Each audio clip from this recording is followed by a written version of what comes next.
시편 90편 1절부터 17절까지의 말씀인데요. 우리가 말씀을 나누면서 함께 보도록 하겠습니다. 오늘 제목은 시간 앞에 겸손하라 라는 말씀 제목입니다. 2025년 표어는 표대를 향해서 달려가자입니다. 표대를 향해서 달려가자. 한번 따라해 보았으면 좋겠습니다. 표대를 향하여 달려가자. 인생은 시간 여행입니다. 그리고 여행은 시작과 끝이 있습니다. 똑같이 주어진 시간 앞에서 2025년은 열정적으로 긍정적으로 한 해를 보내자라는 의미로서 정했습니다. 올 한 해, 내년 한 해 이렇게 살라고 하나님이 우리 공동체에게 주신 특별한 말씀인 줄 믿습니다. 그리고 그 기도의 제목은 분명하게 이루어지는 것을 저는 확신합니다. 여러분, 표대를 향해서 좌우로 사방으로 달려가시는 은혜가 있기를 간절히 바라겠습니다. 걸어가지 마십시오. 달려가셔야 됩니다. 달려가는데도 지치지 않도록 하나님께서 힘 주실 줄 믿습니다. 여러분, 사람마다 인생 드라마가 있습니다. 저는 드라마를 그렇게 많이 보지는 않는데 그나마 제가 인생 드라마라고 꼽는다면 응답하라 1988입니다. 응답하라 1988 여러분 보셨죠? 그래서 제가 그 드라마를 다 보니까 제 딸이 거기에 나왔던 OST 노래들이 있잖아요. 그 중에 제가 청춘이라는 곡을 좋아하니까 그걸 다운받아서 줘서 한참 들었습니다. 김필이 가수가 불렀는데 김청한 곡이잖아요. 청춘이라는 그런 가사인데 제가 찬양 노래만 잘한다면 제가 이 자리에서 좀 부르고 싶겠지만 여러분들이 그러면 올 한 해를 보내기가 너무 힘들 것 같아서 그래서 가사가 이렇게 돼 있어요. 언젠간 가겠지 푸르른 이 청춘 지고 또 피는 꽃잎처럼 달 밝은 밤이면 창가에 흐르는 내 젊은 영가가 구슬퍼 각오 없는 날들을 잡으려 빈손짓에 슬퍼지면 차라리 보내야지 돌아서야지 그렇게 세월은 가는 거야. 그런 가사의 내용입니다. 제가 또 시인 중에 청상병 시인이라고 있어요. 그분이 인생에 대해서 이렇게 표현했는데요. 우리는 하루하루 죽어가고 있다라고 인생을 표현했습니다. 귀천이라는 시인데 올해도 하루처럼 빨리 지나가셨죠. 오늘 시편 90편은요. 하나님의 사람 모세의 기도입니다. 모세의 기도예요. 유일하게 한 편밖에 없어요. 시편 중에서 가장 오래된 시예요. 90편인데 모세는 참 보면 롤러코스터와 같은 인생을 살았습니다. 그렇죠? 나일강에 던져진 인생으로 출발합니다.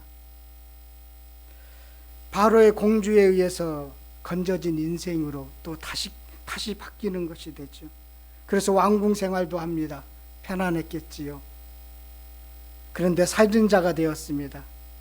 그래서 도망자로 잊혀진 존재로 광야에서 인생을 살아가다가 아무도 기억하지 못하는 40년이 흘렸을 때 하나님은 모세에게 나타나셔서 모세야, 모세야라고 불렀죠.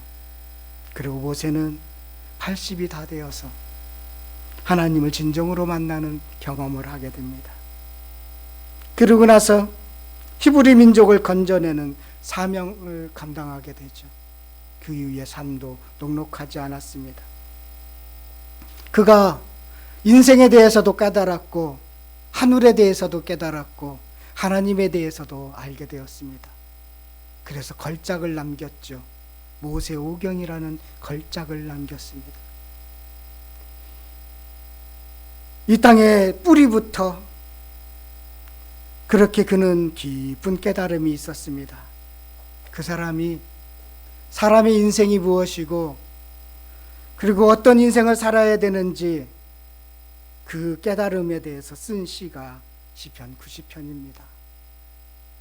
그래서 1절과 2절은 그가 하나님을 어떻게 알고 있는지를 분명하게 보여주고 있습니다. 우리 1절, 2절 한 목소리로 읽었으면 좋겠습니다. 주여, 주는 대대에 우리의 거처가 되셨나이다. 산이 생기기 전, 땅과 세계도 주께서 조성하기 전, 곧 영원부터 영원까지 주는 하나님이시니이다. 아멘. 하나님은 무한하고 영원하십니다. 하나님은 시간 속에 계신 분이 아니라는 것이지요. 하나님께서는 과거와 현재와 미래가 없다는 것입니다. 영원한 현재만 존재할 뿐입니다. 그래서 끊임없이 일하시고 활동하시는 분, 그분이 바로 나의 거처가 되신다. 그것을 깊이 깨닫게 되었어요. 얼마나 기뻤을까요? 광야에서 깨달았겠지요. 촉박한 광야에서 이 진리를 깨닫고 어쩌면 그는 뛰듯이 기뻤을 거라고 생각이 듭니다. 반면에 인간은 유한한 존재이기에 무상하다는 것까지도 알았습니다. 인간은 죽는 존재입니다. 그래서 3절에서부터 6절까지를 한번 천천히 읽어보시기를 바라겠습니다. 함께 읽어보겠습니다. 주께서 사람을 뒷글로 돌아가게 하시고 말씀하시기를 너희의 인생들은 돌아가라 하셨사오니 주의 목전에는 천년이 지나간 어제 같으며 밤의 한순간 같을 뿐이니이다. 주께서 그들을 홍수처럼 쓸어가시나이다. 그들은 잠깐 자는 것 같으며 아침에 돋는 풀 같으니이다. 푸른 아침에 꽃이 피어 자라다가 저녁에는 시들며 마르나이다. 허무한 인생을 노래하고 있어요. 이번 여객기 사고를 보면서 이런 생각이 잠기게 됩니다. 참 허무한 인생이구나. 생가사가 참 가까이 있구나 라는 생각을 갖게 됩니다. 인생은 한없이 비관적으로 참 비춰지는 거죠. 3절부터 6절까지 보면 인생이라는 게 별거 아니구나. 티끌로 돌아가는 존재구나. 밤의 한숨과 같은 존재구나. 잠깐 자는 것 같은 그런 삶이구나. 아침에 돋는 풀같이 시드는 금방 내 없어지는 그런 순식간에 사는 그런 존재일 뿐이구나. 아침에 피어 저녁에 시드는 인생. 영원이라는 시간 앞에서 낮잠 자는 것과 같은 그런 인생에 불과한 우리의 삶을 모세는 알게 되었지요. 신앙의 깊은 곳에 들어가지 않아도 이 정도는 다 알고 있지요. 야고보서 4장 14절에 내 일을 너희가 알지 못하는도다. 너희의 생명이 무엇이냐? 너희는 잠깐 보이다가 없어지는 안개니라. 안개와 같은 존재라고 그렇게 규정했습니다. 안개와 같이 해 뜨면 금방 내 사라지는 존재라는 것입니다. 그러니까 안개 같은 인생끼리 뭘 싸우면서 사느냐 그렇게 묻는 거예요. 안개같이 쉽게 없어지는 존재인데 뭘 그렇게 다투면서 사느냐 그렇게 우리들에게 알려주는 것입니다. 왜 인생은 하나님은 영원하신데 왜 인생은 이렇게 무한하지 못하고 찰나와 같은 인생을 살게 될까? 그 원인이 무엇일까? 모세는 그 원인, 이렇게 살게 되는 인생에 대해서 원인을 분석해 주면서 알려주고 있습니다. 그 말씀이 7절부터 11절까지의 내용입니다. 다 읽을 수는 없고요. 내용이 이거예요. 인간의 죄로 인해서 그렇다는. 그래서 하나님의 진노로, 하나님의 분노로 인해서 인생이 그렇게 되었다는 것입니다. 인간의 죄로 인해서 무한한 존재와 관계가 깨졌기 때문에 죽음에 갇혀 있게 되었다는 것입니다.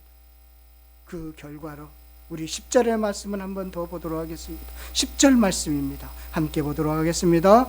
우리의 연수가 70이요 강건하면 80이라. 저기 가니 우리가 날아가나이다. 예. 우리의 연수가 70이요 강건하면 80이라고 했습니다. 작년에 UN 인구조사를 따르면요, 선진국의 기대 수명은 79세예요.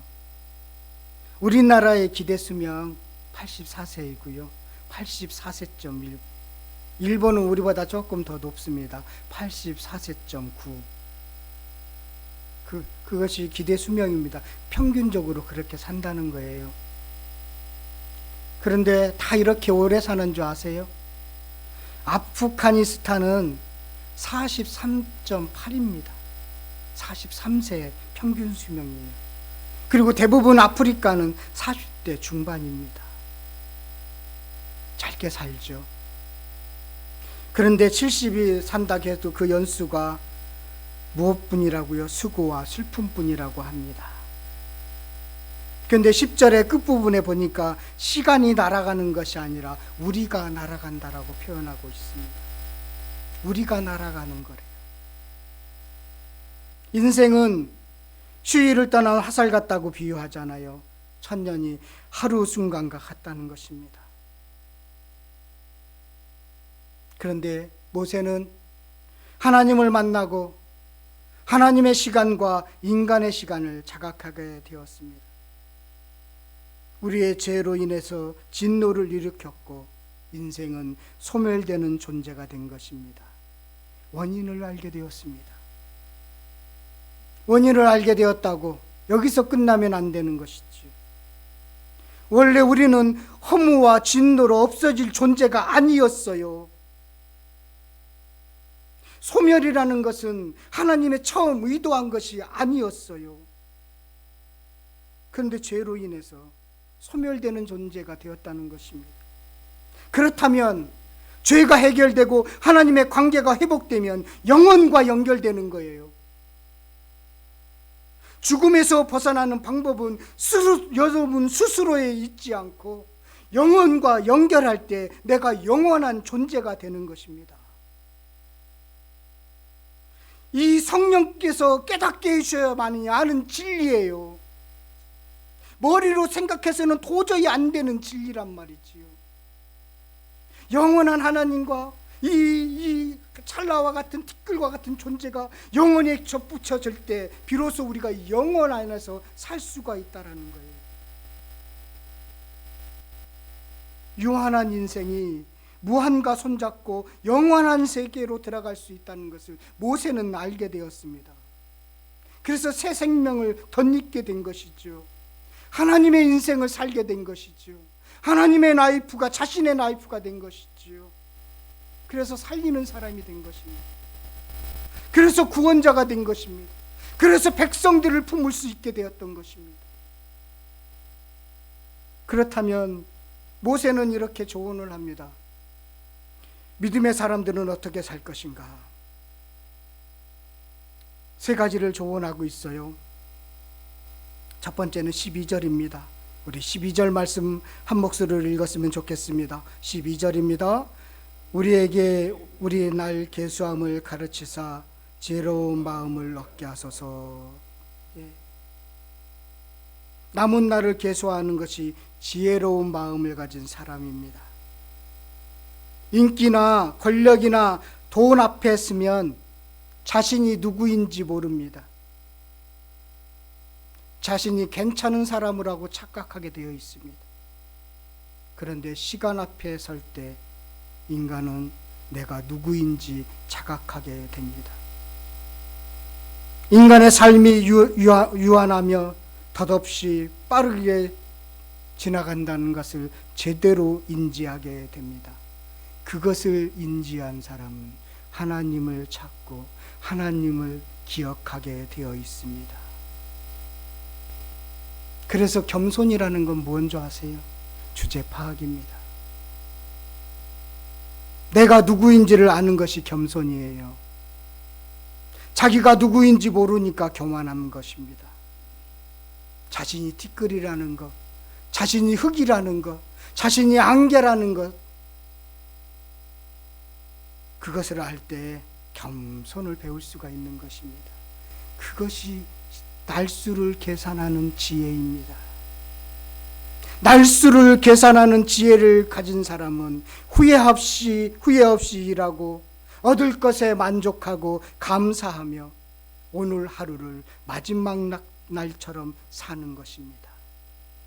이것이 인생을 계수한 사람, 날수를 계수한 사람들의 삶의 태도입니다.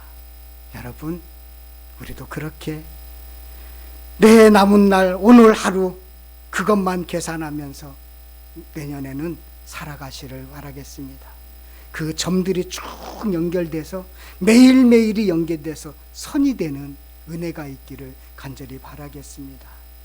그리고요, 이런 기도를 하라는 것입니다. 2025년에는 여러분들이 날수를 계산하는 지혜로운 사람들이 되시기를 바라겠습니다. 또 하나는 14절 말씀입니다. 우리 14절 말씀 함께 읽도록 하겠습니다. 아침에 주의 인자하심이 우리를 만족하게 하사 우리를 인생 동안 즐겁고 기쁘게 하소서. 이런 기도를 하는 것입니다. 아침마다 하나님의 인자하심을 구하시기를 바라겠습니다. 예레미야 애가를 보면요, 3장 19절부터 23절에 보면 이런 말씀이 있습니다.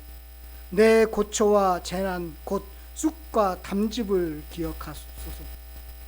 내 마음을 그것을 기억하고 내가 낙심이 되오나 이것을 내가 내 마음에 담아 두었더니 그것이 오히려 나의 소망이 되었사오면 여호와의 인자와 긍휼이 무궁하심으로 우리가 진멸되지 아니함이니이다. 이것들이 아침마다 새로우니 주의 성실하심이 크시도소이다. 예레미야 애가 3장 19절부터 23절까지의 말씀입니다. 나라가 멸망했습니다. 이 애가를 썼을 때는 나라가 멸망했습니다. 보이는 것이 하나도 없습니다. 하나님의 징계를 받아서 백성들은 흩어졌고 수많은 사람들이 바벨론 군대에 의해서 생명을 빼앗겼습니다. 정말로 그래서 고난, 고초와 재난과 쑥과 담즙만이 기억나는 그런 현실 속에 있습니다. 그런데 예레미야가 매일매일 새로운 힘을 가지고 살 수 있었던 이유는 아침마다 새로움으로 채워주시는 하나님의 자비가 있었기 때문입니다. 2025년에는 여러분 아침마다 하나님의 성실하심과 하나님의 자비로우심이 여러분들을 소성시키는 은혜가 있기를 바라겠습니다.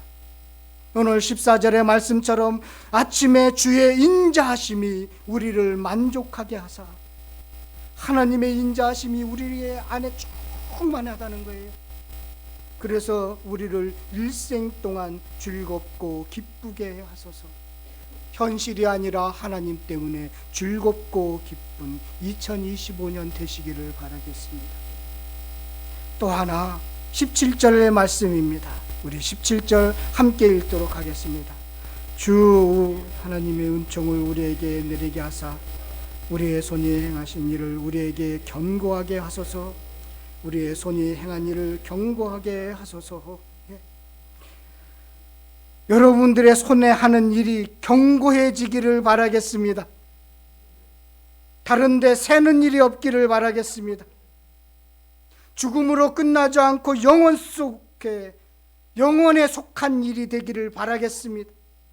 내가 하는 일이 영원과 연결되는 일이 되는 은혜가 있기를 바라겠습니다. 여러분들의 소유, 여러분들의 지식이 영혼과 연결돼서 하나님의 일이 되기를 바라겠습니다. 2025년에는 여러분들의 손에 행한 일이 견고해지기를 간절히 바라겠습니다. 기도하십시오. 하나님, 내가 하는 일이 주님 새어나가지 않도록 견고해지게 하여 주옵소서. 우리의 행한 일이 견고해지게 하여 주옵소서. 은총이 차고 넘치게 하여 주옵소서라고 2025년에는 이런 은혜가 여러분들에게 있기를 간절히 축원드립니다. 그래서 내년에는 시간을 계수하는 지혜로 아침마다 공급해 주시는 긍휼하심으로 우리가 하는 일이 영원과 연결되도록 살았으면 좋겠습니다. 오늘 이 말씀 붙잡고 여러분 함께 기도했으면 좋겠어요. 함께 기도했으면 좋겠습니다. 여러분들이 기도하는 중에 오늘 주님께서 저에게 먼저 마음을 주셨고 꼭 성도들 하나님의 자녀들을 위해서 양들을 위해서 기도하라고 먼저 은혜를 주셨습니다. 제가 특별히 1년에 한 번 주님이 주시는 은혜를 가지고 여러분들에게 안수기도 합니다. 여러분들의 그 안수기도 할 때 하나님의 은혜가 차고 넘칠 줄 믿습니다. 조용히 기도하는 중에 계시기를 바라겠습니다. 오늘 말씀 생각하면서 2025년을 기대하면서 함께 기도하겠습니다. 하나님